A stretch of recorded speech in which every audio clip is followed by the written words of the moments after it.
একবার হযরত ওমর রাদিয়াল্লাহু তাআলা আনহু নবী করিম সাল্লাল্লাহু আলাইহি ওয়াসাল্লামের ঘরে প্রবেশ করে দেখছেন তিনি কাঁদছেন। হযরত ওমর জিজ্ঞেস করলেন, ইয়া রাসূলুল্লাহ, আপনি কাঁদছেন কেন? তিনি বললেন, এইমাত্র জিবরিল এসেছিল।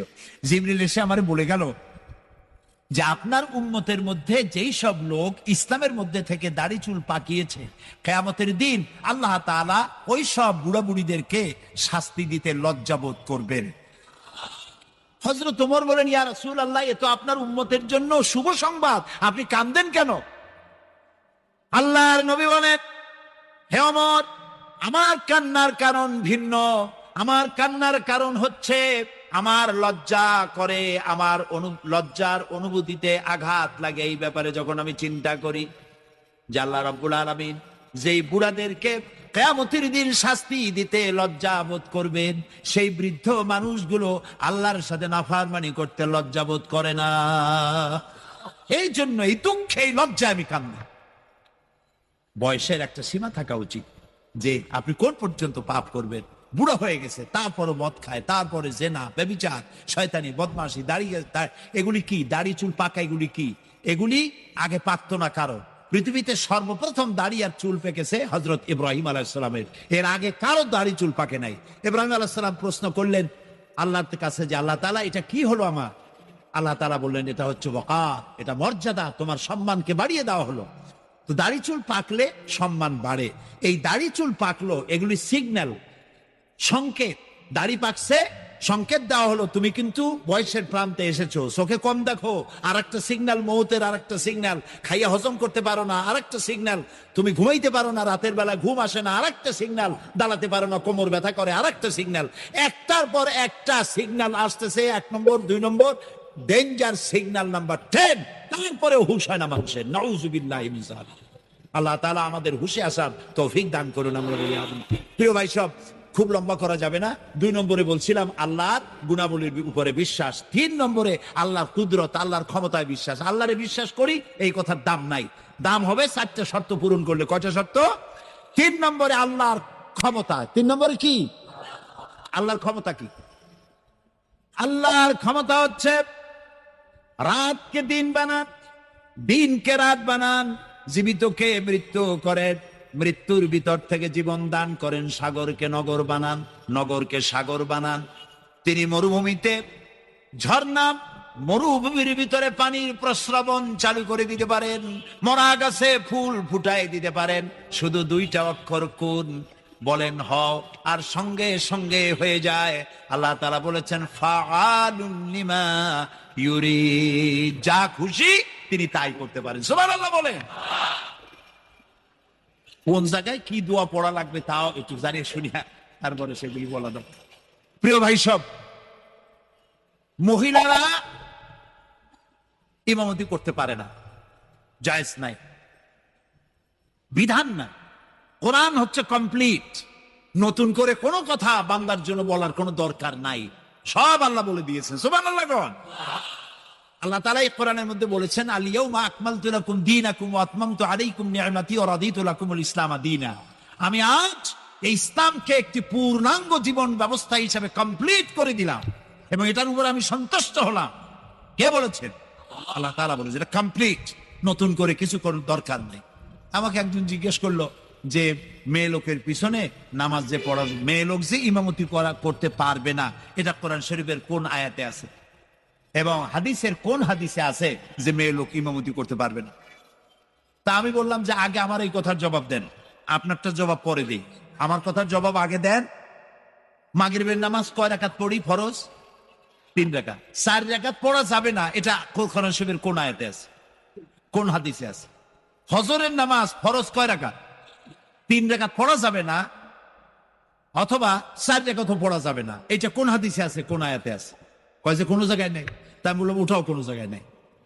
রাসূলুল্লাহ ইবাদতের যে নমুনা দেখিয়েছেন, যেভাবে করেছেন, তিনি 2 রাকাত ফজরের নামাজ 2 রাকাত পড়েছেন, আল্লাহ বলে দিয়েছেন ওইটাই ফরজ, ওর 1 রাকাত বেশি পড়া যাবে না। 3 রাকাত মাগরিব, 1 রাকাত বাড়ানো যাবে না।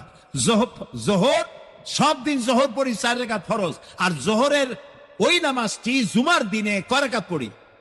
2 রাকাত ফরজ পড়ি। এই কনসেশন কে করলো? না, আল্লাহ করেননি। এই কনসেশন করেছেন মুহাম্মদ রাসূলুল্লাহ সাল্লাল্লাহু আলাইহি ওয়াসাল্লাম। ইবাদত রাসূলুল্লাহ যদি 2 রাকাত পড়েন, 2 রাকাত পড়াই ফরজ। যদি ইবাদতের যেসব নমুনা তিনি দেখাইছেন তার থেকে ইবাদতের নতুন কোন নমুনা দেখাবার কোনো সুযোগ নাই। মহিলাদের আল্লাহ পাক এই পৃথিবীতে একজন মেয়ে লোককে নবী বানান নাই, বানিয়েছেন? যদি মহিলাদের ইমামতি জায়েজ থাকবে তাহলে নবী করিম সাল্লাল্লাহু আলাইহি ওয়াসাল্লামের জামানায় না হোক, অন্তত তার ইন্তেকালের পরে তার স্ত্রী আমাদের মা হযরত আয়েশা সিদ্দিকা রাদিয়াল্লাহু তাআলা আনহা এবং খাতুনে জান্নাত হযরত ফাতেমা রাদিয়াল্লাহু তাআলা আনহা মসজিদে নববীতে অন্তত একদিনের জন্য হলেও জুমার নামাজের ইমামতি করার চান্স পেতেন। সুতরাং ইসলামে নাই, ইতিহাসে নাই। এগুলি হচ্ছে ইসলামের বিরুদ্ধে পরিচালিত যত ষড়যন্ত্র বর্তমান যুগে শুরু হয়েছে, এটাও তার আরেকটি ষড়যন্ত্র ইসলামের বিরুদ্ধে। প্রিয় ভাই সব, এই জন্য আমাদের মনে রাখতে হবে নতুন কোনো কথা আমরা মানি না। কোরআন এবং হাদিসের মধ্যে আল্লাহ তাআলা সব কমপ্লিট করে দিয়েছে। সুবহানাল্লাহি ওয়া বিহামদিহি। নবী করিম সাল্লাল্লাহু আলাইহি ওয়াসাল্লাম বলেছেন, যে ব্যক্তি কোরআন পড়লো, বুঝলো, আর কোরআনের হালালকে হালাল জেনে চললো, হারাম থেকে বিরত থাকলো, আর কোরআনের আইনকে প্রতিষ্ঠিত করার আন্দোলনে শরীক হলো, সুবহানাল্লাহ গণ, এরকম লোককে আল্লাহ তাআলা কিয়ামতের দিন জান্নাত দান করবেন। সুবহানাল্লাহ। ওয়ামান আমিলা বিহি উজরা ওয়ামান হাকামা বিহি আদালা। এই কোরআন শরীফ দিয়ে যে বিচার করবে, আল্লাহ তাআলা বলছেন সেই করবে কেবলমাত্র জাস্টিস, জাস্টিস, ইনসাফ কায়েম করতে পারবে, যে কোরআন দিয়ে বিচার ফয়সালা করবে। আমাদের দেশে এই যে কোর্ট কাছারি আদালত আছে, এই কোর্ট কাছারি আদালতগুলি কোরআন দিয়ে যদি বিচার করতেন সেটা ইনসাফ হতো। যেহেতু ইনসাফ, আল্লাহর চাইতে ইনসাফগার আর কেউ নাই, আছে কি বলেন? না। এখানে ধরুন একজন মানুষ যদি একজনের একটা ঠ্যাং ভাঙে ফেলাই দিল, তাহলে বিচার কি হবে?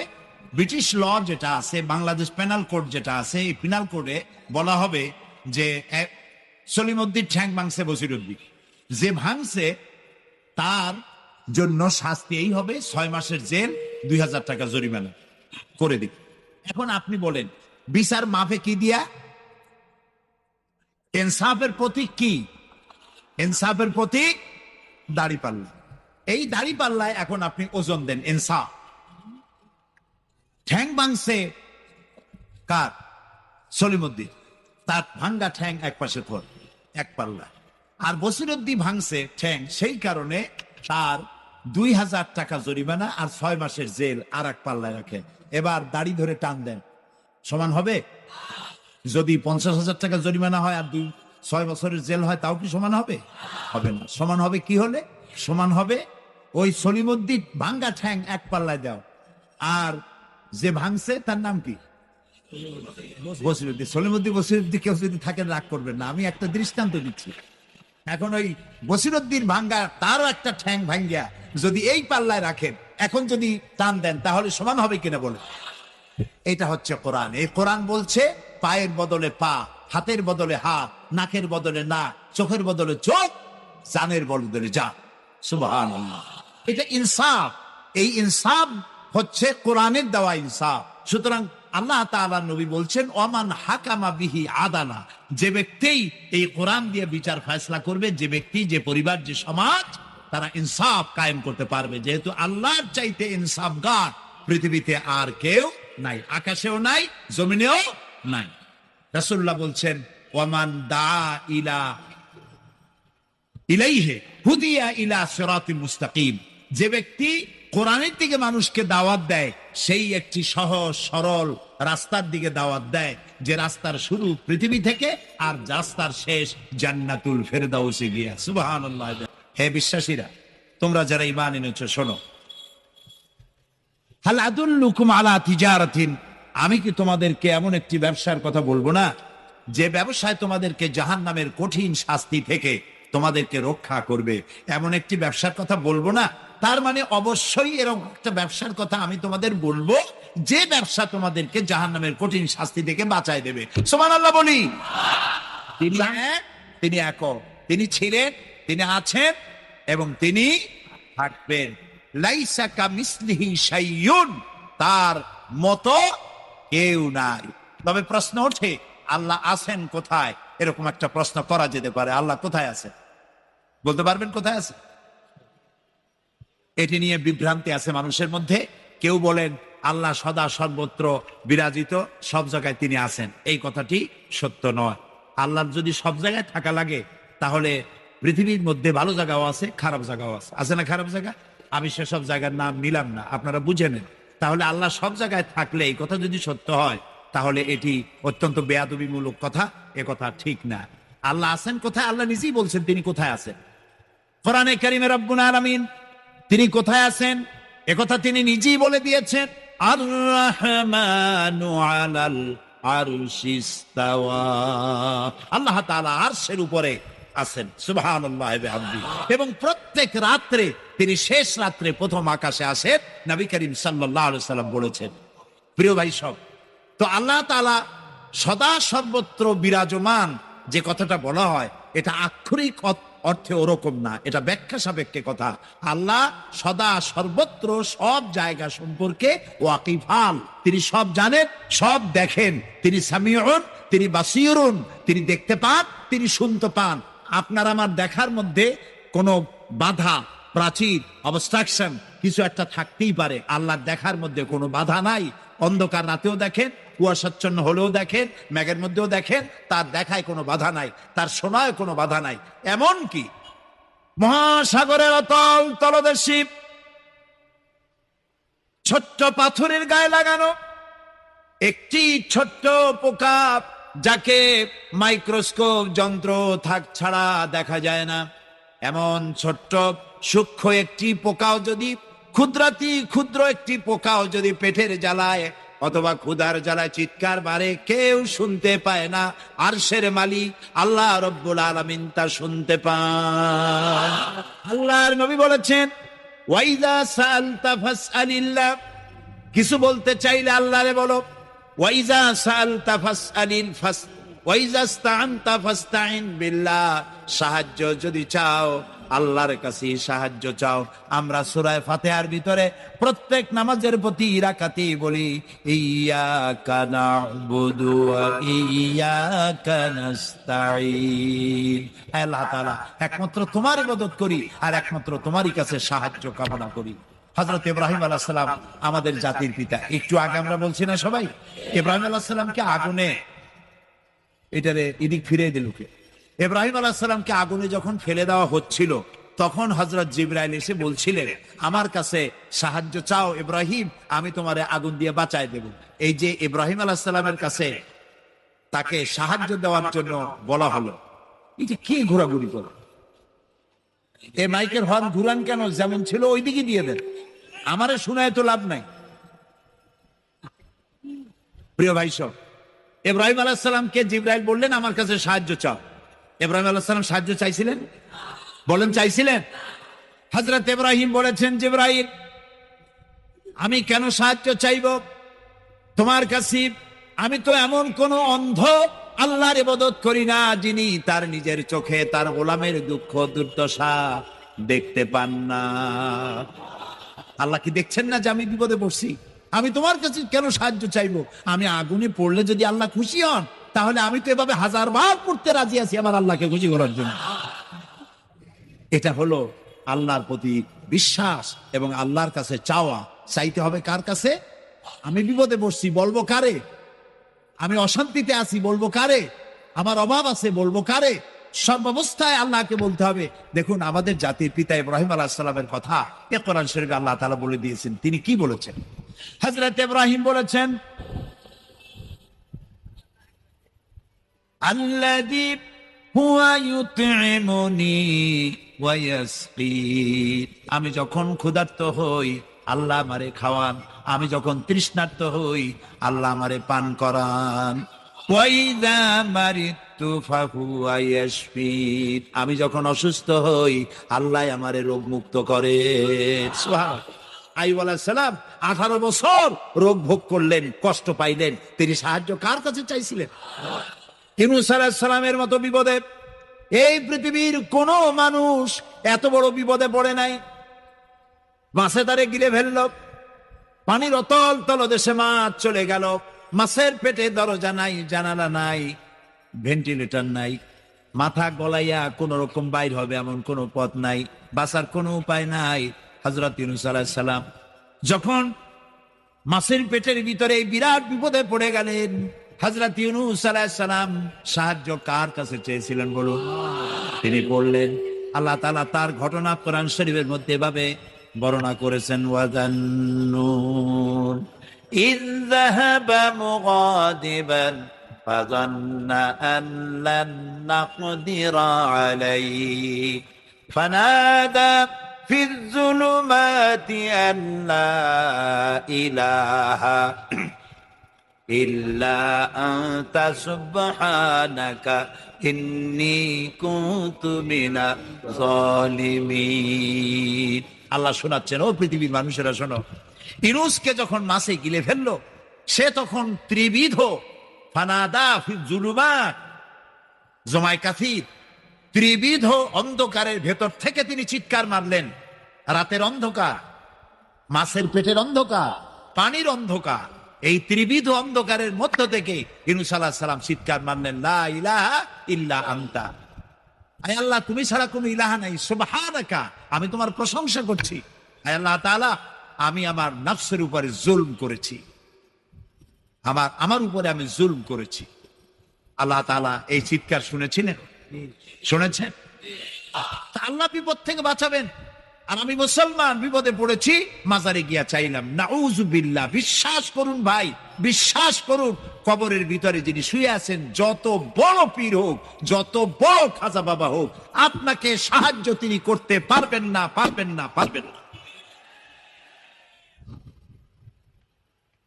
একটু কমন সেন্সের কাছে অ্যাপিল করি, সাধারণ বিবেকের কাছে আপনাদের, যারা এই যে দেখুন হযরত শাহজালাল রহমতুল্লাহ আলাইহি সিলেটে শুয়ে আছেন, বলুন তো তার মাতৃভাষা কি? আরবি। তিনি ইয়েমেন থেকে এসেছেন। বাগেরহাটে শুয়ে আছেন হযরতে খান জাহান আলী রহমতুল্লাহ আলাইহি, তার মাতৃভাষা ছিল আরবি। হযরতে খাজা মঈনুদ্দিন চিশতি রহমতুল্লাহ আলাইহি শুয়ে আছেন আজমিরে, তার মাতৃভাষা আরবি। আমরা বাংলাদেশ থেকে, এই দেশ থেকে কোনো লোক গেল সিলেটে, গেল বাগেরহাটে অথবা বাগদাদে চলে গেল, এইসব বড় বড় আল্লাহর ওলিদের মাজারে গিয়ে বাংলা ভাষায় বলল, বাবা আমি তো বিপদে পড়ে আসছি, নির্বাচনে দাঁড়াইছি, আমি যেন জিততে পারি। অথবা দেখেন না, মাজার দিয়ে শুরু করে সবাই। অথবা যাই বললো যে আমার বিয়ে করেছি 15 বছর, বাচ্চা হয় না, আমার একটা বাচ্চা। অথবা মামলায় পড়েছি, আমার একটু জিতায় দাও। ব্যবসা করি, এত টাকা লস দিতে দিতে শেষ হয়ে গেছি। বাবা আপনি বললেন কোন ভাষায়? শাহজালাল খুব বুঝলেন, বড় পীর সাহেব খুব বুঝছেন। তাহলে আপনার 1 নম্বর ফায়ার মিস ফায়ার। আচ্ছা, 2 নম্বর কথা হলো, যার কাছে আপনি চাইলেন তিনি ওখানে ঘুমন্ত আছেন না চেতনা আছেন, এ ব্যাপারে আপনার কোনো গ্যারান্টি আছে, নিশ্চয়তা আছে? আপনি যখন দোয়া করতেছিলেন তখন উনি চেতনা না ঘুমে? যদি ঘুমায় থাকেন তাহলে 2 নম্বর মিস ফায়ার।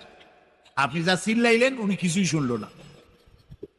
3 নম্বরে, কবরে যে শাহজালাল রহমতুল্লাহ আলাইহি অথবা মঈনুদ্দিন চিশতি রহমতুল্লাহ আলাইহি, আল্লাহর ওলিরা, যত বড় বড় ওলি আল্লাহ আছেন, যার কাছে আপনি বিশ্বাস করেন ওলি হিসেবে, উনি যে কবরে আছেন তার নিশ্চয়তা কোথায়? কবরে তো নাও থাকতে পারেন, কারণ আল্লাহ তাআলার 2টা জায়গা আছে করা। বিদেহী আত্মা, এই দেহ থেকে আত্মা যখন সরে যায়, আল্লাহ যখন নিয়ে যান, দেহটার তো কোনো দাম নাই, এটা হচ্ছে নশ্বর, আত্মা হচ্ছে অবিনশ্বর। এই দেহটা মাটির সাথে পচে যাবে, গলে যাবে, কোরআন শরীফে বহুবার বলা হয়েছে। তো আল্লাহ তাআলার 2টা মেহমানখানা আছে, একটা হলো সিজ্জিন, আর একটা নাম বলেন ইল্লিন। 2টা মেহমানখানা। যেমন এই পৃথিবীতেও মেহমানখানা 2 রকম হয়। সরকারের 2 রকম মেহমানখানা। চোর, ডাকাত, খুনি, বদমাস, এগুলি যদি গ্রেফতার হয় তাহলে ওরা খাবে কি? ওদের তো শ্বশুর বাড়ি দিয়ে অথবা বাপের বাড়ি দিয়ে ভাত খাবার দেওয়া হবে না, গভর্নমেন্টের মেহমান হয়ে গেছে। কাজী এদের জন্য মেহমানখানা গভর্নমেন্টের একটা আছে, সরকারি মেহমানখানা। ওইটা কোনটা কোনতো? ও, তাও আপনারা চেনেন। আরেকটা মেহমানখানা হচ্ছে ভিআইপিদের জন্য, যারা ভেরি ইম্পর্টেন্ট পার্সন অথবা ভেরি ভেরি ইম্পর্টেন্ট পার্সন, যারা তাদের জন্য, অর্থাৎ প্রেসিডেন্ট, প্রধানমন্ত্রী, মন্ত্রী, এমপি, সচিব, ওনারা যখন বাংলাদেশের কোনো জায়গায় বেড়াতে যান তখন সরকারি মেহমানখানা ওনাদের জন্য থাকে। ওইটার নাম কি? সার্কিট হাউস, ডাক বাংলা ইত্যাদি, রেস্ট হাউস, এগুলি তার জন্য থাকে। শাবাবে খায়রা ফাইন্নাহুম আরাক্কু আফইদা লাকাদ বাসানি আল্লাহু বিল হানিফিয়্যাতি সামহা ফাখালাফানি আশ-শুয়ুখ ওয়া হালাফানি আশ-শাবাব। সাদাকান নবী সাল্লাল্লাহু আলাইহি ওয়াসাল্লাম। নবী করিম সাল্লাল্লাহু আলাইহি ওয়াসাল্লাম বলেছেন, আমি তোমাদেরকে উপদেশ দিচ্ছি, তোমরা যুবকদের ব্যাপারে কল্যাণকামী হবে। সুবহানাল্লাহ বলে। কারণ যুবকদের দিল নরম, আর আল্লাহ তাআলা আমাকে এই পৃথিবীতে উদারতা সহকারে দিন প্রতিষ্ঠার কাজে আমাকে পাঠিয়েছেন। এই জন্য আল্লাহর হুকুম এবং আহকামকে মানা, এই চারটি কাজ, এই চারটি শর্ত যদি পরিপূর্ণ করতে পারি, তাহলে আমরা পুরোপুরি মুসলমান। মিথ্যা কথা বলা যাবে না, ওজনে কম দেওয়া যাবে না, খাদ্যে ভেজাল দেওয়া যাবে না, মদ জুয়ার কাছে যাওয়া যাবে না, জেনাবে বিচারের কাছে যাওয়া যাবে না। সকল ব্যাপারে আমাদেরকে ঐক্যবদ্ধ থাকতে হবে ইসলামের উপরে। আমরা বলি আলহামদুলিল্লাহ। নবীজি মাথার কাছে মালাকুল মউত যখন এসে গেছেন, আমার ভাইরা, এই পৃথিবীতে যত নবীরা এসেছিলেন, মৃত্যুর সময় সমস্ত নবীরা শেষ কথা যেটা বলেছেন, হাদিস, সমস্ত নবীরা উম্মতের জন্য মৃত্যুর মুহূর্তে শেষ কথা যেটা বলেছেন সেটা হলো আসসালাত, আসসালাত, নামাজ, নামাজ। আমার নবী যখন বিদায় হয়ে যান, বিদায় মুহূর্তে মেয়ের কথা বললেন না, কলিজার টুকরা নাতির কথা বললেন না, জামাইয়ের কথা বললেন না, স্ত্রীর কথা বললেন না, মৃত্যুর সময় শেষ কথা বললেন আসসালাত, আসসালাত ওয়া মা মালাকাত আইমানুকুম, নামাজ, নামাজ, আমার উম্মতেরা নামাজ, আমার উম্মতেরা নামাজ ছেড়ে দিও না, নামাজ। সেই নবী উম্মতের জন্য এত কাঁদলেন, নামাজের জন্য এত কথা বলে গেলেন, আল্লাহ রাব্বুল আলামিন নামাজের জন্য এত নির্দেশ করলেন, নবীজি ইন্তেকালের সময় নামাজের কথা বলে দিলেন। সেই মুসলমান আজ নামাজ আদায় করে না, নামাজ পড়ে তো নামাজ শুদ্ধ হয় না। হযরতে হুযায়ফা রাদিয়াল্লাহু তাআলা আনহু, তিনি একবার ইয়েমেন সফর করেছিলেন, এক মসজিদে নামাজ পড়লেন, একজনকে তিনি নামাজ পড়তে দেখলেন, নামাজ পড়তে দেখে তিনি অপেক্ষা করলেন, লোকটার নামাজ হয়ে যাওয়ার পর তিনি প্রশ্ন করলেন, আল্লাহর বান্দা, তুমি কতদিন এরকমের নামাজ পড়তেছো? তিনি বললেন, প্রায় 40 বছর তো হবে আমি এরকম নামাজ পড়তেছি। হযরতে হুযায়ফা বলেন, তুমি কি আমারে চেনো? কয়, না, চিনি না।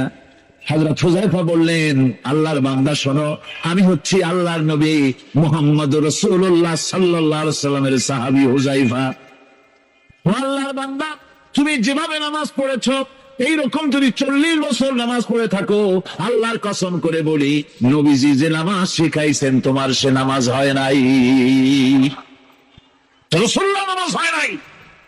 নামাজ পড়লেই হবে না, রাসূলুল্লাহ বলেছেন, সাল্লু কামা রাআইতুমুনি উসাল্লি, নামাজ পড়ো সেইভাবে যেভাবে আমারে করতে দেখো। বিশ্বাস করুন ভাইরা, নামাজ যদি না হয়, হরতাল করিয়া, মিছিল করিয়া, বিক্ষোভ করিয়া, যে আন্দোলন করে ইসলামকে বিজয়ী করা যাবে না, যতক্ষণ পর্যন্ত নামাজ সহি না হবে। নামাজ, নামাজ, এই নামাজ হচ্ছে মুসলমানদের সবচেয়ে বড় জিনিস। নামাজ হয় না, নামাজ যত পড়া হয়, অধিকাংশ নামাজ হয় না। নামাজের ভিতরে তাদিল আর কাম, তাদিল করা ওয়াজিব। যতক্ষণ দাঁড়িয়ে থাকবেন, রুকুতে থাকবেন, যতক্ষণ দাঁড়ায় থাকবেন ততক্ষণ, অন্তত এক তাসবিহ পরিমাণ তো বটেই। যদি তা না হয়, রুকুর থেকে দাঁড়ালেন, সেজদায় চলে গেলেন, ওয়াজিব তরক হলো, সেজদা দিলেন না, নামাজ ফাঁসে হয়ে গেল, নষ্ট হয়ে গেল। এটা পাগলামি না, নামাজ সহিভাবে আদায় করতে হবে। নামাজ থেকে দাঁড়াবেন, রুকুর থেকে দাঁড়ায় গেলেন, বলবেন রব্বানা লাকাল হামদ, রব্বানা লাকাল হামদ হামদান কাসীরান তাইয়্যিবান মুবারাকান ফীহি। একজন সাহাবী এই দোয়াটা পড়ছিলেন। নামাজ শেষ করে আল্লাহর নবী প্রশ্ন করলেন, নামাজের ভিতরে অতিরিক্ত এই কথাগুলি কে বলেছো? সাহাবী ভয় পেয়ে গেলেন। ভয় ভয় তিনি বললেন, হুজুর আমি বলেছি। হুজুর বললেন, তুমি জানো না আমি নবী, তুমি নবী না, আমি যা দেখি তুমি দেখতে পাও না। তুমি যখন এই দোয়াটা পড়তেছিলেন, আমি লক্ষ্য করেছিলাম আল্লাহর রহমতের ফেরেশতারা প্রতিযোগিতা করতেছিল, তোমার আমল নামায় কে কত বেশি নেকি লিখবে। রুকুতে দাঁড়ায়া এটা পড়বেন, সেজদায় চলে যাবেন, দুই সেজদার মাঝখানে ততক্ষণ বসে থাকবেন যতক্ষণ একটা সেজদার ভিতরে ছিলেন। পড়বেন আল্লাহুম্মা গফিরলি ওয়ারহামনি ওয়াহদিনি ওয়াআফিনি ওয়ারযুকনি। নামাজের মধ্যে দোয়া করতেছেন, আল্লাহ আমারে ক্ষমা করে দাও। এসব দোয়া সব হুজুরের। আমাকে ক্ষমা করো, আমাকে হেদায়েত দাও, আমাকে সুস্থ করো, আমাকে রহম করো, আমাকে রিজিক দাও। বল সুবহানাল্লাহ। নামাজের ভিতরে দোয়া কবুলের সময়, নামাজের সেজদার ভিতরে দোয়া কবুল হয়। এইভাবে করে রাসূল করিম সাল্লাল্লাহু আলাইহি ওয়াসাল্লামের নামাজটা কেমন হাক্কানি উলামাদের কাছ থেকে জেনে নেবেন। যেহেতু হুজুর বলেছেন সাল্লু কামা রাআইতুমুনি উসাল্লি, নামাজ পড়ো সেইভাবে যেভাবে আমাকে পড়তে দেখো। মদিনায় হিজরত করার পর রাসূলুল্লাহ সাল্লাল্লাহু আলাইহি ওয়াসাল্লাম কাফেরদের সাথে অনেকগুলো যুদ্ধে লিপ্ত হয়েছিলেন। তার মধ্যে উহুদের যুদ্ধে তিনি তার আপন চাচা হযরত হামজা রাদিয়াল্লাহু তাআলা আনহুকে হারান। ওয়াহশীর হাতে নির্মমভাবে শহীদ হন তিনি। ওয়াহশী পরবর্তীতে অনুতপ্ত হন। আসুন শুনি সে কাহিনী। হুজুর সাল্লাল্লাহু আলাইহি ওয়াসাল্লাম ফতহ মক্কার দিনে সকলকে ক্ষমা করে দিয়েছিলেন, কিন্তু 5 জন নারী আর 6 জন পুরুষ সম্পর্কে বলেছিলেন এদেরকে যেখানে পাও সেখানে হত্যা করো। এর মধ্যে ওয়াহশী একজন। ওয়াহশী বুঝতে পেরেছি মুহাম্মদ সাল্লাল্লাহু আলাইহি ওয়াসাল্লাম আল্লাহর রহমত, করুণার নবী, দয়ার নবী, তার কাছে যদি আমি যেতে পারি তাহলে তিনি আমার সম্পর্কে, যদি তার সামনে যেতে পারি তাহলে তার কঠোর মনোভাব আমার প্রতি নরম হয়ে যাবে। এই মনে করে সাহাবায়ে কেরামদের চোখ এড়ায়া তিনি হুজুরের সামনে গিয়ে হাজির হয়ে গেলেন। হুজুর তাকে দেখি বললেন, তোমার নাম না ওয়াহশী? তিনি বললেন, হ্যাঁ আমার নাম ওয়াহশী। হুজুর বললেন, তুমি আমার চাচাকে শহীদ করেছো? ওয়াহশী বললেন, জাহালাতের কারণে তা করেছি। হুজুর বললেন, কেমনে শহীদ করেছো আমার চাচাকে, আমার একটু শোনাও। ওয়াহশী বলতে লাগলেন, আমি বললাম দিয়ে হযরত হামজার শরীরকে এপড় ওপড় করে দিয়েছি, তারপরে তার বুককে খঞ্জর দিয়ে ফেরে বুকের ভিতর থেকে কলিজাটা বের করে নিয়ে আমি হাতে দিয়ে দিয়েছি হেন্দাই কলেজা চিবিয়ে চিবিয়ে খেস। রাসূল পাক সাল্লাল্লাহু আলাইহি ওয়াসাল্লাম হাদিস শরীফে এসেছে, ওয়াহশীর বর্ণনা যখন তিনি শুনতেছিলেন রাসূলের চোখ থেকে তখন পানি পড়ে দাড়ি মোবারক ভিজে ভিজে পড়তেছিল। ঘটনা শোনার পর রাসূলুল্লাহ বললেন, ওয়াহশী তুমি কি চাও? ওয়াহশী বললেন, আমি ইসলাম কবুল করতে চাই। হুজুর তাকে মুসলমান বানালেন। বললেন, তুমি মুসলমান হলে কিন্তু সব সময় তুমি আমার সামনে আসবে না, তার কারণ তোমাকে দেখলে পরে আমার মনের ভিতরে আমার চাচার কথা মনে উঠে যাবে। আমি আমার আব্বাকে পাই নাই, আব্বার স্নেহ যত্ন আমার কিসমতে তেমন হয় নাই। আমার চাচা হামজা আমাকে পিতার মতো করে আমাকে স্নেহ করেছে, তোমাকে দেখলে পরে তার কথা মনে পড়বে, সুতরাং তুমি সবসময় আমার সামনে আসবে না। কোরআন হচ্ছে কমপ্লিট, নতুন করে কোনো কথা বান্দার জন্য বলার কোনো দরকার নাই, সব আল্লাহ বলে দিয়েছেন। সুবহানাল্লাহ। আল্লাহ তাআলা এই কোরআনের মধ্যে বলেছেন, আল ইয়াউমা আকমালতু লাকুম দীনাকুম ওয়া আতমামতু আলাইকুম নি'মাতি ওয়া রাদিতু লাকুমুল ইসলাম দীনা। আমি আজ এই ইসলামকে একটি পূর্ণাঙ্গ জীবন ব্যবস্থা হিসেবে কমপ্লিট করে দিলাম এবং এটার উপর আমি সন্তুষ্ট হলাম। কে বলেছেন? আল্লাহ তাআলা বলেছেন এটা কমপ্লিট, নতুন করে কিছু করার দরকার নেই। আমাকে একজন জিজ্ঞেস করলো যে মেয়ে লোকের পিছনে নামাজ যে পড়াবে, মেয়ে লোক যে ইমামতি করতে পারবে না, এটা কোরআন শরীফের কোন আয়াতে আছে এবং হাদিসের কোন হাদিসে আছে যে মেয়ে লোক ইমামতি করতে পারবে না? তা আমি বললাম যে আগে আমার এই কথার জবাব দেন, আপনারটা জবাব পরে দিই। আমার কথার জবাব আগে দেন। মাগরিবের নামাজ কয় রাকাত পড়ি? ফরজ 3 রাকাত। 4 রাকাত পড়া যাবে না, এটা কোরআন শরীফের কোন আয়াতে আছে, কোন হাদিসে আছে? ফজরের নামাজ ফরজ কয় রাকাত? 3 রাকাত পড়া যাবে না, অথবা 4 রাকাতও পড়া যাবে না, এটা কোন হাদিসে আছে, কোন আয়াতে আছে? কয় যে কোনো জায়গায় নেই। তাই বললাম ওঠাও কোনো জায়গায় নেই। রাসূলুল্লাহ ইবাদতের যে নমুনা দেখিয়েছেন, যেভাবে করেছেন, তিনি 2 রাকাত ফজরের নামাজ 2 রাকাত পড়েছেন, আল্লাহ বলে দিয়েছেন ওইটাই ফরজ, ওর 1 রাকাত বেশি পড়া যাবে না। 3 রাকাত মাগরিব, 1 রাকাত বাড়ানো যাবে না। জোহর সব দিন জোহর পড়ি 4 রাকাত ফরজ, আর জোহরের ওই নামাজটি জুমার দিনে কয় রাকাত পড়ি? 2 রাকাত ফরজ পড়ি। এই কনসেশন কে করলো? না, আল্লাহ করেননি। এই কনসেশন করেছেন মুহাম্মদ রাসূলুল্লাহ সাল্লাল্লাহু আলাইহি ওয়াসাল্লাম। ইবাদত রাসূলুল্লাহ যদি 2 রাকাত পড়েন, 2 রাকাত পড়াই ফরজ। যদি ইবাদতের যেসব নমুনা তিনি দেখাইছেন তার থেকে ইবাদতের নতুন কোন নমুনা দেখাবার কোনো সুযোগ নাই। মহিলাদের আল্লাহ পাক এই পৃথিবীতে একজন মেয়ে লোককে নবী বানান নাই, বানিয়েছেন? যদি মহিলাদের ইমামতি জায়েজ থাকবে তাহলে নবী করিম সাল্লাল্লাহু আলাইহি সাল্লামের জামানায় না হোক, অন্তত তার ইন্তেকালের পরে তার স্ত্রী আমাদের মা হযরত আয়েশা সিদ্দিকা রাদিয়াল্লাহু তাআলা আনহা এবং খাতুনে জান্নাত হযরত ফাতেমা রাদিয়াল্লাহু তাআলা আনহা মসজিদে নববীতে অন্তত একদিনের জন্য হলেও জুমার নামাজের ইমামতি করার চান্স পেতেন। সুতরাং ইসলামে নাই, ইতিহাসে নাই। এগুলি হচ্ছে ইসলামের বিরুদ্ধে পরিচালিত যত ষড়যন্ত্র বর্তমান যুগে শুরু হয়েছে, এটাও তার আরেকটি ষড়যন্ত্র ইসলামের বিরুদ্ধে। প্রিয় ভাই সব, এই জন্য আমাদের মনে রাখতে হবে নতুন কোনো কথা আমরা মানি না। কোরআন এবং হাদিসের মধ্যে আল্লাহ তাআলা সব কমপ্লিট করে দিয়েছে। সুবহানাল্লাহ ওয়া বিহামদি। নবী করিম সাল্লাল্লাহু আলাইহি সাল্লাম বলেছেন, যে ব্যক্তি কোরআন পড়লো, বুঝলো, আর কোরআনের হালালকে হালাল জেনে চললো, হারাম থেকে বিরত থাকলো, আর কোরআনের আইনকে প্রতিষ্ঠিত করার আন্দোলনে শরীক হলো, সুবহানাল্লাহ গণ, এরকম লোককে আল্লাহ তাআলা কিয়ামতের দিন জান্নাত দান করবেন। সুবহানাল্লাহ। ওয়ামান আমিলা বিহি উজরা ওয়ামান হাকামা বিহি আদালা। এ কোরআন শরীফ দিয়ে যে বিচার করবে, আল্লাহ তাআলা বলছেন সেই করবে কেবলমাত্র জাস্টিস, জাস্টিস, ইনসাফ কায়েম করতে পারবে, যে কোরআন দিয়ে বিচার ফয়সালা করবে। আমাদের দেশে এই যে কোর্ট কাছারি আদালত আছে, এই কোর্ট কাছারি আদালতগুলি কোরআন দিয়ে যদি বিচার করতেন সেটা ইনসাফ হতো। যেহেতু ইনসাফ, আল্লাহর চাইতে ইনসাফগার আর কেউ নাই, আছে কি বলেন? না।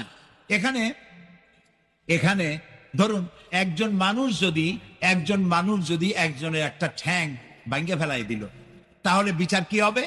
ব্রিটিশ ল যেটা আছে, বাংলাদেশ পেনাল কোড যেটা আছে, এই পেনাল কোডে বলা হবে যে সলিমউদ্দিন ঠ্যাং ভাঙছে বসিরউদ্দিন, যে ভাঙছে তার জন্য শাস্তি এই হবে 6 মাসের জেল, 2000 টাকা জরিমানা করে দিক। এখন আপনি বলেন বিচার মাপে কি দিয়া? ইনসাফের প্রতীক কি? ইনসাফের প্রতীক দাড়িপাল্লা। এই দাড়িপাল্লায় এখন আপনি ওজন দেন ইনসাফ। ঠ্যাং ভাঙছে কার? সলিমউদ্দিন, তার ভাঙ্গা ঠ্যাং এক পাশে ধর, এক পাল্লা। আর বসিরউদ্দিন ভাঙছে ঠ্যাং, সেই কারণে তার 2000 টাকা জরিমানা আর 6 মাসের জেল আর এক পাল্লায় রাখে। এবার দাড়ি ধরে টান দেন, সমান হবে? যদি 50,000 টাকা জরিমানা হয় আর 6 বছরের জেল হয়, তাও কি সমান হবে? হবে না। সমান হবে কি হলে? সমান হবে ওই সলিমউদ্দিন ভাঙ্গা ঠ্যাং এক পাল্লায় দাও, আর যে ভাঙছে তার নাম কি? বসিরউদ্দিন। বসিরউদ্দিন কেউ যদি থাকেন রাগ করবেন না, আমি একটা দৃষ্টান্ত দিচ্ছি। এখন ওই বসিরউদ্দিন ভাঙ্গা, তারও একটা ঠ্যাং ভাঙ্গিয়া যদি এই পাল্লায় রাখেন, এখন যদি টান দেন তাহলে সমান হবে কিনা বলে? এটা হচ্ছে কোরআন। এই কোরআন বলছে পায়ের বদলে পা, হাতের বদলে হাত, নাকের বদলে নাক, চোখের বদলে চোখ, জানের বদলে জান। সুবহানাল্লাহ। এটা ইনসাফ। এই ইনসাফ হচ্ছে কোরআনের দেওয়া ইনসাফ। সুতরাং আল্লাহ তাআলা নবী বলছেন, ওমান হাকামা বিহি আদালা, যে ব্যক্তি এই কোরআন দিয়ে বিচার ফয়সালা করবে, যে ব্যক্তি, যে পরিবার, যে সমাজ, তারা ইনসাফ কায়েম করতে পারবে। যেহেতু আল্লাহর চাইতে ইনসাফগার পৃথিবীতে আর কেউ নাই, আকাশেও নাই, জমিনেও নাই। রাসূলুল্লাহ বলছেন, ওয়ামান দা ইলাইহি হুদিয়া ইলা সিরাতিল মুস্তাকিম, যে ব্যক্তি কোরআনের দিকে মানুষকে দাওয়াত দেয়, সেই একটি সহজ সরল রাস্তার দিকে দাওয়াত দেয়, যে রাস্তার শুরু পৃথিবী থেকে আর রাস্তার শেষ জান্নাতুল ফেরদাউসে গিয়া। সুবহানাল্লাহ। হে বিশ্বাসীরা, তোমরা যারা ঈমান এনেছো, শোনো, হাল আদুল্লুকুম আলা তিজারাতিন, আমি কি তোমাদেরকে এমন একটি ব্যবসার কথা বলবো না, যে ব্যবসায় তোমাদেরকে জাহান্নামের কঠিন শাস্তি থেকে তোমাদেরকে রক্ষা করবে? এমন একটি ব্যবসার কথা বলবো না? তার মানে অবশ্যই এরকম একটা ব্যবসার কথা আমি তোমাদের বলবো, যে ব্যবসা তোমাদেরকে জাহান্নামের কঠিন শাস্তি থেকে বাঁচায় দেবে। সুবহানাল্লাহ বলি। তিনি একক, তিনি ছিলেন, তিনি আছেন এবং তিনি থাকবেন। লাইসা কামিসলিহি শাইউন, তার মতো কেউ নাই। তবে প্রশ্ন ওঠে, আল্লাহ আছেন কোথায় এরকম একটা প্রশ্ন করা যেতে পারে, আল্লাহ কোথায় আছে? বলতে পারবেন কোথায় আছে? এটি নিয়ে বিভ্রান্তি আছে মানুষের মধ্যে। কেউ বলেন আল্লাহ সদা সর্বত্র বিরাজিত, সব জায়গায় তিনি আছেন। এই কথাটি সত্য নয়। আল্লাহর যদি সব জায়গায় থাকা লাগে, তাহলে পৃথিবীর মধ্যে ভালো জায়গাও আছে, খারাপ জায়গাও আছে। আছে না খারাপ জায়গা? আমি সেসব জায়গার নাম নিলাম না, আপনারা বুঝে নেন। তাহলে আল্লাহ সব জায়গায় থাকলে এই কথা যদি সত্য হয়, তাহলে এটি অত্যন্ত বেয়াদবিমূলক কথা, এ কথা ঠিক না। আল্লাহ আছেন কোথায়? আল্লাহ নিজেই বলছেন তিনি কোথায় আছেন। কোরআনে কারিমে রব্বুল আলামিন তিনি কোথায় আছেন একথা তিনি নিজেই বলে দিয়েছেন। আর রহমানু আলাল আরশি ইস্তাওয়া, আল্লাহ তাআলা আরশের উপরে আছেন, সুবহানাল্লাহি ওয়া বিহামদিহি। এবং প্রত্যেক রাত্রে তিনি শেষ রাত্রে প্রথম আকাশে আসেন, নবী করিম সাল্লাল্লাহু আলাইহি সাল্লাম বলেছেন। প্রিয় ভাই সব, তো আল্লাহ তাআলা সদা সর্বত্র বিরাজমান যে কথাটা বলা হয়, এটা আক্ষরিক অর্থে ওরকম না, এটা ব্যাখ্যা সাপেক্ষে কথা। আল্লাহ সদা সর্বত্র সব জায়গা সম্পর্কে ওয়াকিফাল, তিনি সব জানেন, সব দেখেন। তিনি সামিউন, তিনি বাসিরুন, তিনি দেখতে পান, তিনি শুনতে পান। আপনার আমার দেখার মধ্যে কোনো বাধা, প্রাচীর, অবস্ট্রাকশন কিছু একটা থাকতেই পারে। আল্লাহর দেখার মধ্যে কোনো বাধা নাই। অন্ধকার রাতেও দেখেন, কুয়াশাচ্ছন্ন হলেও দেখেন, মেঘের মধ্যেও দেখেন, তার দেখায় কোনো বাধা নাই, তার শোনায় কোনো বাধা নাই। এমন কি মহাসাগরের অতল তলদেশে ছোট্ট পাথরের গায়ে লাগানো একটি ছোট্ট পোকা, যাকে মাইক্রোস্কোপ যন্ত্র থাক ছাড়া দেখা যায় না, এমন ছোট্ট সূক্ষ্ম একটি পোকাও যদি, ক্ষুদ্র একটি পোকাও যদি পেটের জ্বালায় অথবা ক্ষুধার জ্বালায় চিৎকার বাড়ে, কেউ শুনতে পায় না। আরশের মালিক আল্লাহ রব্বুল আলামিন তা শুনতে পান। আল্লাহর নবী বলেছেন, ওয়াইদা সাআলতা ফাসআলিল্লাহ, কিছু বলতে চাইলে আল্লাহরে বলো। ওয়াইজা সাআলতা ফাসআলিল ওয়াইজা ইসতাআনতা ফাসতাইন বিল্লাহ, সাহায্য যদি চাও আল্লাহর কাছে সাহায্য চাও। আমরা সূরা ফাতিহার ভিতরে প্রত্যেক নামাজের প্রতি রাকাতে বলি, ইয়্যাকা না'বুদু ওয়া ইয়্যাকা নাস্তাঈন, আল্লাহ তাআলা একমাত্র তোমার ইবাদত করি আর একমাত্র তোমারই কাছে সাহায্য কামনা করি। হযরত ইব্রাহিম আলাইহিস সালাম আমাদের জাতির পিতা। একটু আগে আমরা বলছি না সবাই, ইব্রাহিম আলাইহিস সালামকে আগুনে, এটারে এদিক ফিরিয়ে দিল কে? ইব্রাহিম আলাইহিস সালামকে আগুনে যখন ফেলে দেওয়া হচ্ছিল, তখন হযরত জিবরাইল এসে বলছিলেন, আমার কাছে সাহায্য চাও ইব্রাহিম, আমি তোমারে আগুন দিয়ে বাঁচায় দেব। এই যে ইব্রাহিম আলাইহিস সালামের কাছে তাকে সাহায্য দেওয়ার জন্য বলা হলো, এই যে কি ঘোরাঘুরি করে, এই মাইকের হর্ন ঘুরান কেন? যেমন ছিল ওই দিকে দিয়ে দেন, আমারে শোনায় তো লাভ নাই। প্রিয় ভাই সব, ইব্রাহিম আলাইহিস সালামকে জিবরাইল বললেন, আমার কাছে সাহায্য চাও। ইব্রাহিম আলাইহিস সালাম সাহায্য চাইছিলেন? বলেন চাইছিলেন? হযরত ইব্রাহিম বলেছেন, জিবরাইল আমি কেন সাহায্য চাইব তোমার কাছে? আমি তো এমন কোন অন্ধ আল্লাহর ইবাদত করি না, যিনি তার নিজের চোখে তার গোলামের দুঃখ দুর্দশা দেখতে পান না। আল্লাহ কি দেখছেন না যে আমি বিপদে পড়ছি? আমি তোমার কাছে কেন সাহায্য চাইবো? আমি আগুনে পড়লে যদি আল্লাহ খুশি হন, তাহলে আমি তো এভাবে 1000 বার পড়তে রাজি আছি আমার আল্লাহকে খুশি করার জন্য। এটা হলো আল্লাহর প্রতি বিশ্বাস এবং আল্লাহর কাছে চাওয়া। চাইতে হবে কার কাছে? আমি বিপদে পড়ছি, বলবো কারে? আমি অশান্তিতে আছি, বলবো কারে? আমার অভাব আছে, বলবো কারে? সর্বাবস্থায় আল্লাহকে বলতে হবে। দেখুন আমাদের জাতির পিতা ইব্রাহিম আলাইহিস সালামের কথা কোরআন শরীফে আল্লাহ তাআলা বলে দিয়েছেন। তিনি কি বলেছেন? হযরত ইব্রাহিম বলেছেন,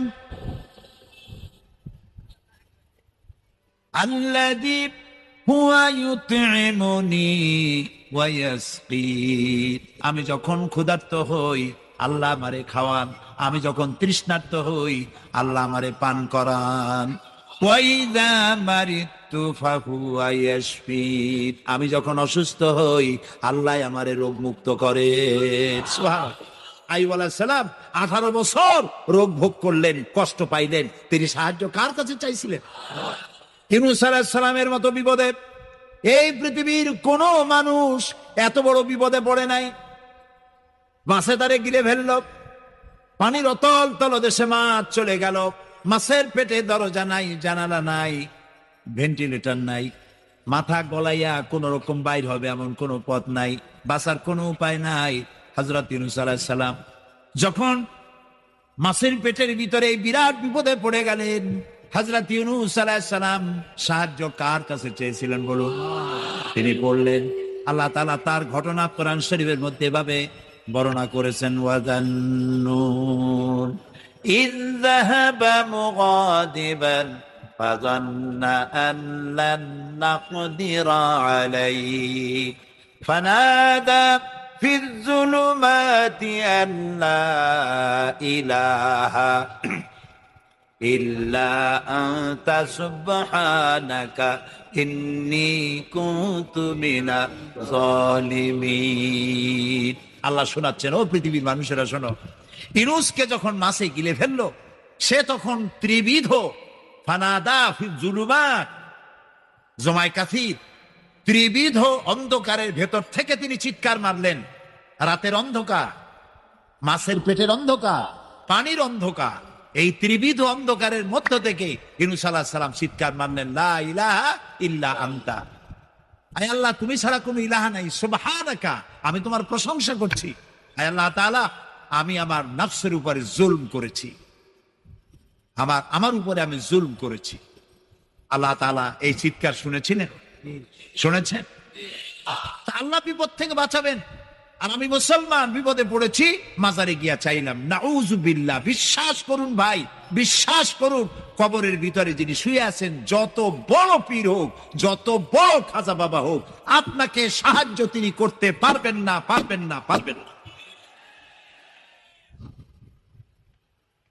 একটু কমন সেন্সের কাছে অ্যাপিল করি, সাধারণ বিবেকের কাছে আপনাদের, যারা এই যে দেখুন হযরত শাহজালাল রহমতুল্লাহ আলাইহি সিলেটে শুয়ে আছেন, বলুন তো তার মাতৃভাষা কি? আরবি। তিনি ইয়েমেন থেকে এসেছেন। বাগেরহাটে শুয়ে আছেন হযরতে খান জাহান আলী রহমতুল্লাহ আলাইহি, তার মাতৃভাষা ছিল আরবি। হযরতে খাজা মঈনুদ্দিন চিশতি রহমতুল্লাহ আলাইহি শুয়ে আছেন আজমিরে, তার মাতৃভাষা আরবি। আমরা বাংলাদেশ থেকে, এই দেশ থেকে কোনো লোক গেল সিলেটে, গেল বাগেরহাটে অথবা বাগদাদে চলে গেল, এইসব বড় বড় আল্লাহর ওলিদের মাজারে গিয়ে বাংলা ভাষায় বলল, বাবা আমি তো বিপদে পড়ে আসছি, নির্বাচনে দাঁড়াইছি, আমি যেন জিততে পারি। অথবা দেখেন না, মাজার দিয়ে শুরু করে সবাই। অথবা যাই বললো যে আমার বিয়ে করেছি 15 বছর, বাচ্চা হয় না, আমার একটা বাচ্চা। অথবা মামলায় পড়েছি, আমার একটু জিতায় দাও, ব্যবসা করি, এত টাকা লস দিতে দিতে শেষ হয়ে গেছি। বাবা আপনি বললেন কোন ভাষায়? শাহজালাল খুব বুঝলেন, বড় পীর সাহেব খুব বুঝছেন। তাহলে আপনার 1 নম্বর fire miss fire.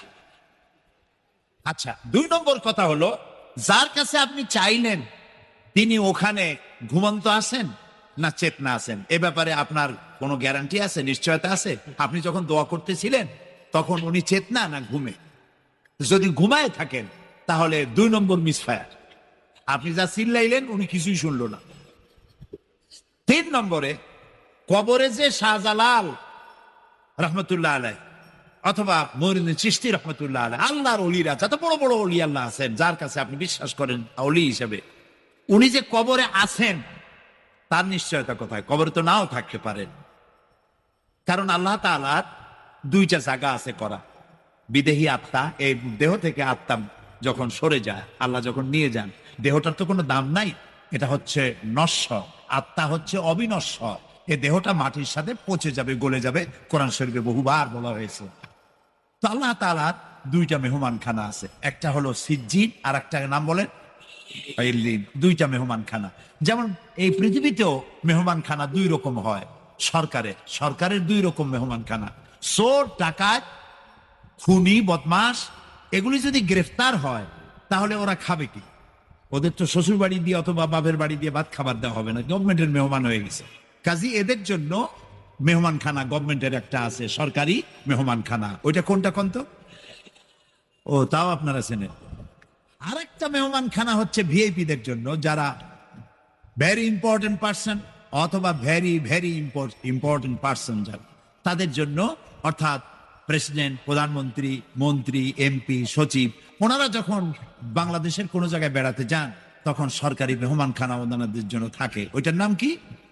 Circuit house, ডাক বাংলা ইত্যাদি, রেস্ট হাউস, এগুলি তার জন্য থাকে। শাবাবে খায়রা ফাইন্নাহুম আরাক্কু আফইদা লাকাদ বাসানি আল্লাহু বিল হানিফিয়্যাতি সামহা ফাখালাফানি আশ-শুয়ুখ ওয়া হালাফানি আশ-শাবাব।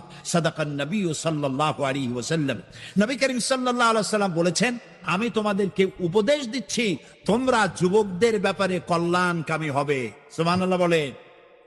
কারণ যুবকদের দিল নরম, আর আল্লাহ তাআলা আমাকে এই পৃথিবীতে উদারতা সহকারে দিন প্রতিষ্ঠার কাজে আমাকে পাঠিয়েছেন। এই জন্য আল্লাহর হুকুম এবং আহকামকে মানা, এই চারটি কাজ, এই চারটি শর্ত যদি পরিপূর্ণ করতে পারি তাহলে আমরা পুরোপুরি মুসলমান। মিথ্যা কথা বলা যাবে না, ওজনে কম দেওয়া যাবে না, খাদ্যে ভেজাল দেওয়া যাবে না, মদ জুয়ার কাছে যাওয়া যাবে না, জেনাবে বিচারের কাছে যাওয়া যাবে না। সকল ব্যাপারে আমাদেরকে ঐক্যবদ্ধ থাকতে হবে ইসলামের উপরে। আমরা বলি আলহামদুলিল্লাহ। নবীজি মাথার কাছে মালাকুল মউত যখন এসে গেছেন, আমার ভাইরা, এই পৃথিবীতে যত নবীরা এসেছিলেন মৃত্যুর সময় সমস্ত নবীরা শেষ কথা যেটা বলেছেন, হাদিস, সমস্ত নবীরা উম্মতের জন্য মৃত্যুর মুহূর্তে শেষ কথা যেটা বলেছেন সেটা হলো আসসালাত, আসসালাত, নামাজ, নামাজ। আমার নবী যখন বিদায় হয়ে যান, বিদায় মুহূর্তে মেয়ের কথা বললেন না, কলিজার টুকরা নাতির কথা বললেন না, জামাইয়ের কথা বললেন না, স্ত্রীর কথা বললেন না, মৃত্যুর সময় শেষ কথা বললেন আসসালাত, আসসালাত ওয়া মা মালাকাত আইমানুকুম, নামাজ, নামাজ, আমার উম্মতেরা নামাজ, আমার উম্মতেরা নামাজ, যদিও না নামাজ। সেই নবী উম্মতের জন্য এত কাঁদলেন, নামাজের জন্য এত কথা বলে গেলেন, আল্লাহ রাব্বুল আলামিন নামাজের জন্য এত নির্দেশ করলেন, নবীজি ইন্তেকালের সময় নামাজের কথা বলে দিলেন। সেই মুসলমান আজ নামাজ আদায় করে না, নামাজ পড়ে তো নামাজ শুদ্ধ হয় না। হযরতে হুযায়ফা রাদিয়াল্লাহু তাআলা আনহু তিনি একবার ইয়েমেন সফর করেছিলেন, এক মসজিদে নামাজ পড়লেন, একজনকে তিনি নামাজ পড়তে দেখলেন, নামাজ পড়তে দেখে তিনি অপেক্ষা করলেন, লোকটার নামাজ হয়ে যাওয়ার পর তিনি প্রশ্ন করলেন, আল্লাহর বান্দা, তুমি কতদিন এরকমের নামাজ পড়তেছ? তিনি বললেন, প্রায় 40 বছর তো হবে আমি এরকম নামাজ পড়তেছি। হযরতে হুযায়ফা বলেন, তুমি কি আমারে চেনো? কয়, না, চিনি না। হযরত হুযায়ফা বললেন, আল্লাহর বান্দা শোনো, আমি হচ্ছি আল্লাহর নবী মুহাম্মদ রাসূলুল্লাহ সাল্লাল্লাহু আলাইহি ওয়াসাল্লামের সাহাবী হুযায়ফা। আল্লাহর বান্দা, তুমি যেভাবে নামাজ পড়েছো এইরকম যদি 40 বছর নামাজ পড়ে থাকো, আল্লাহর কসম করে বলি, নবীজি যে নামাজ শিখাইছেন তোমার সে নামাজ হয় নাই, রাসূলুল্লাহ নামাজ হয় নাই। নামাজ পড়লেই হবে না, রাসূলুল্লাহ বলেছেন, সাল্লু কামা রাআইতুমুনি উসাল্লি, নামাজ পড়ো সেইভাবে যেভাবে আমারে করতে দেখো। বিশ্বাস করুন ভাইরা, নামাজ যদি না হয়, হরতাল করিয়া, মিছিল করিয়া, বিক্ষোভ করিয়া, সেকুলার আন্দোলন করে ইসলামকে বিজয়ী করা যাবে না যতক্ষণ পর্যন্ত নামাজ সহি না হবে। নামাজ, নামাজ, এই নামাজ হচ্ছে মুসলমানদের সবচেয়ে বড় জিনিস। নামাজ হয় না, নামাজ যত পড়া হয় অধিকাংশ নামাজ হয় না। নামাজের ভিতরে তাদিল আর কাম, তাদিল করা ওয়াজিব। যতক্ষণ দাঁড়িয়ে থাকবেন, রুকুতে থাকবেন, যতক্ষণ দাঁড়ায় থাকবেন ততক্ষণ অন্তত এক তাসবিহ পরিমাণ তো বটেই। যদি তা না হয়, রুকুর থেকে দাঁড়ালেন, সেজদায় চলে গেলেন, ওয়াজিব তরক হলো, সেজদা দিলেন না, নামাজ ফাসিদ হয়ে গেল, নষ্ট হয়ে গেল। এটা পাগলামি না, নামাজ সহিভাবে আদায় করতে হবে।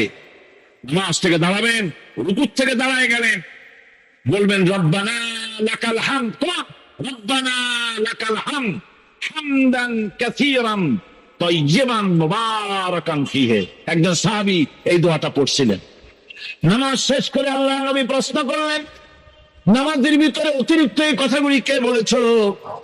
সাহাবী ভয় পেয়ে গেলেন। ভয় ভয় তিনি বললেন, হুজুর আমি বলেছি। হুজুর বললেন, তুমি জানো না আমি নবী, তুমি নবী না, আমি যা দেখি তুমি দেখতে পাও না। তুমি যখন এই দোয়াটা পড়তেছিলেন, আমি লক্ষ্য করেছিলাম আল্লাহর রহমতের ফেরেশতারা প্রতিযোগিতা করতেছিল তোমার আমল নামায় কে কত বেশি নেকি লিখবে। রুকুতে দাঁড়ায়া এটা পড়বেন, সেজদায় চলে যাবেন, দুই সেজদার মাঝখানে ততক্ষণ বসে থাকবেন যতক্ষণ একটা সেজদার ভিতরে ছিলেন। পড়বেন আল্লাহুম্মা গফিরলি ওয়ারহামনি ওয়াহদিনি ওয়াআফিনি ওয়ারযুকনি। নামাজের মধ্যে দোয়া করতেছেন, আল্লাহ আমারে ক্ষমা করে দাও। এসব দোয়া সব হুজুরের। আমাকে ক্ষমা করো, আমাকে হেদায়েত দাও, আমাকে সুস্থ করো, আমাকে রহম করো, আমাকে রিজেক্ট দাও। সুবহানাল্লাহ। মুহাম্মদ সাল্লাল্লাহু আলাইহি ওয়াসাল্লাম আল্লাহর রহমত, করুণার নবী, দয়ার নবী, তার কাছে যদি আমি যেতে পারি তাহলে তিনি আমার সম্পর্কে, যদি তার সামনে যেতে পারি তাহলে তার কঠোর মনোভাব আমার প্রতি নরম হয়ে যাবে। এই মনে করে সাহাবায়ে কেরামদের চোখ এড়ায়া তিনি হুজুরের সামনে গিয়ে হাজির হয়ে গেলেন। হুজুর তাকে দেখি বললেন, তোমার নাম নওয়াসী? তিনি বললেন, হ্যাঁ আমার নাম ওয়াসি। হুজুর বললেন, তুমি আমার চাচাকে শহীদ করেছো? ওয়াসি বললেন, জাহালাতের কারণে তা করেছি। হুজুর বললেন, কেমনে শহীদ করেছো আমার চাচাকে, আমার একটু শোনাও। ওয়াসি বলতে লাগলেন, আমি বললাম দিয়ে হযরতে হামজার শরীরকে এপড় ওপড় করে দিয়েছি, তারপরে তার বুককে খঞ্জর দিয়ে ফেরে বুকের ভিতর থেকে কলিজাটা বের করে নিয়ে আমি হাতে দিয়ে দিয়েছি হেন্দাই কলেজা চিবিয়ে চিবিয়ে খেস। রাসূল পাক সাল্লাল্লাহু আলাইহি ওয়াসাল্লাম, হাদিস শরীফে এসেছে, ওয়াসির বর্ণনা যখন তিনি শুনতেছিলেন রাসূলের চোখ থেকে তখন পানি পড়ে দাড়ি মোবারক ভিজে ভিজে পড়তেছিল। ঘটনা শোনার পর রাসূলুল্লাহ বললেন, ওয়াসি তুমি কি চাও? ওয়াসি বললেন, আমি ইসলাম কবুল করতে চাই। হুজুর তাকে মুসলমান বানালেন। বললেন, তুমি মুসলমান হলে কিন্তু সব সময় তুমি আমার সামনে আসবে না, তার কারণ তোমাকে দেখলে পরে আমার মনের ভিতরে আমার চাচার কথা মনে উঠে যাবে। আমি আমার আব্বাকে পাই নাই, আব্বার স্নেহ যত্ন আমার কিসমতে তেমন হয় নাই। আমার চাচা হামজা আমাকে পিতার মতো করে আমাকে স্নেহ করেছে, তোমাকে দেখলে পরে তার কথা মনে পড়বে, সুতরাং তুমি সবসময় আমার সামনে আসবে না।